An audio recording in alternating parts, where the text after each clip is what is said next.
ట్రాఫిక్లో మీ DCT gear box అనేది ఓవర్ హీట్ అవుతుందా? అయితే మీది ఖచ్చితంగా dry clutch DCT gear box అయి ఉంటుంది. యాక్చువల్గా డీసీటీ గేర్ బాక్స్లో 2 టైప్స్ ఉంటాయి. Number 1 dry clutch DCT and number 2 wet clutch DCT.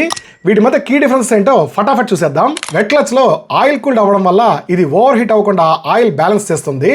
Dry క్లచ్లో air cooled అవ్వడం వల్ల ఓవర్ హీట్ అవుతుంది. ముఖ్యంగా ట్రాఫిక్లో వెట్ క్లచ్ చాలా స్మూత్గా ఉంటుంది. డ్రై క్లచ్ మాత్రం ఓవర్ హీట్ అయ్యి జర్క్ ఫీల్ ఇస్తుంది.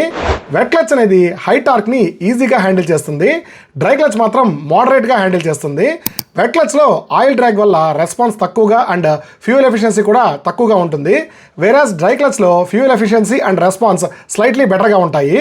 వెట్ క్లచ్లో పీరియాడిక్ ఆయిల్ చేంజ్ చేయాలి కాబట్టి మెయింటెనెన్స్ ఎక్కువ. డ్రై క్లచ్లో అలాంటిది ఏమి ఉండదు. సో ఓవరాల్గా వెట్ క్లచ్ అనేది రిలయబుల్గా ఉంటుంది అండ్ డ్రై క్లచ్ కన్నా ఎక్కువ లైఫ్ వస్తుంది. మరి ఇండియాలో అవైలబుల్లో ఉన్న డీసీటీ గేర్ బాక్స్ కార్స్లో ఏవి వెట్ క్లచ్తో వస్తాయి అండ్ ఏవి డ్రై క్లచ్తో వస్తాయి అనేది నెక్స్ట్ వీడియోలో డిస్కస్ చేస్తాను. Until then stay tuned to our channel. ఈ వీడియో మీకు ఇన్ఫర్మేటివ్ అనిపిస్తే మీ ఫ్రెండ్స్ అండ్ ఫ్యామిలీతో తప్పకుండా షేర్ చేసుకోండి అండ్ ఇంకా ఇలాంటి ఇన్ఫర్మేటివ్ ఆటోమొబైల్ అప్డేట్స్ కోసం మన ఛానల్ని తప్పకుండా ఫాలో అవ్వండి.